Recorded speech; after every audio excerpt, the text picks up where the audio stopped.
La inscripción de ficheros, que se realiza a través de un sistema de la Agencia Española de Protección de Datos que se denomina NOTA, es un trámite en el que nosotros nos dirigimos a la agencia y a través de un formulario le dibujamos las características básicas de nuestro sistema de información. Es decir, no le damos un solo dato a la agencia. Es decir, dibujo a grandes trazos todas las características del sistema, junto con mis datos de identificación como empresa y la dirección ante la que un ciudadano puede ejercer los derechos de acceso, rectificación, cancelación y oposición, que llamaremos en lo sucesivo derechos ARCO.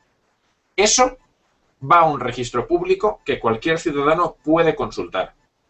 De modo que tenemos que tener en cuenta que cuando, por alguna razón, y aquí estoy haciendo un primer análisis de riesgos, un ciudadano no esté satisfecho con el servicio que le prestamos, es probable que se dirija al Registro General de Protección de Datos y verifique si hemos inscrito nuestros ficheros. Si lo hemos hecho, estamos de algún modo indicando que cumplimos la ley y que desde esa perspectiva no somos vulnerables. El deber de información es el primer paso en la garantía del derecho a la protección de datos. Lo reconoceremos mucho porque todos hemos visto estas clausulitas que dicen: de acuerdo con el artículo 5 de la Ley Orgánica de Protección de Datos, le informo de que sus datos serán tratados para. En esencia, eso y las políticas de privacidad para lo que sirven es para que en todo momento sepamos quién trata nuestros datos, para qué finalidad los trata y cómo podemos dirigirnos a él para ejercer nuestros derechos de acceso, rectificación, los derechos ARCO.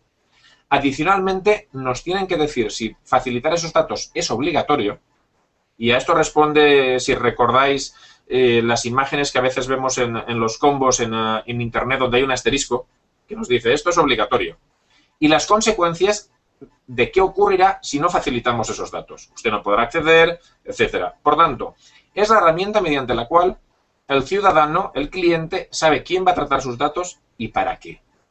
A partir de ahí puede haber niveles de excelencia. Mi recomendación es que esas políticas de privacidad, primero, siempre sean claras y segundo, sean fácilmente entendibles. ¿Por qué?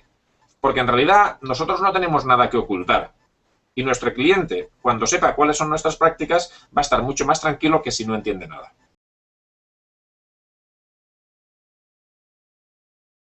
La regla general en esta materia es efectivamente que hay que solicitar consentimiento. En una entrevista de esta naturaleza no vamos a complicar mucho los ejemplos, pero hay distintos casos en los que la ley orgánica te permite tratar datos sin consentimiento.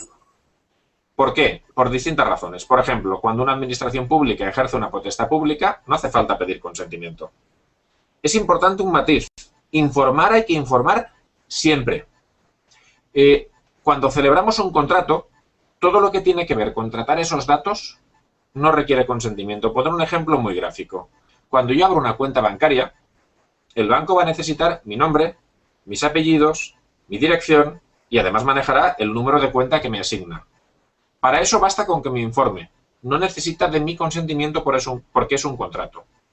Hombre, pero ¿y si el banco necesita esos datos para una finalidad distinta? Es decir, que no es el objeto del contrato principal, como enviarme publicidad de las empresas de su grupo. En ese caso, la norma lo que dice es que tiene que haber una casilla que no esté premarcada con la que yo me pueda oponer. Es decir, en el marco de un contrato laboral, empresarial, mercantil, de compra-venta, no hace falta el consentimiento generalmente, pero para cosas adicionales podría hacer falta. Por tanto, siempre tendremos que saber si para lo que estamos haciendo necesitamos el consentimiento libre o no de nuestro cliente. Por ejemplo, para enviarle publicidad vamos a necesitar en general el consentimiento de nuestro cliente mientras, por ejemplo, no nos haya comprado nada.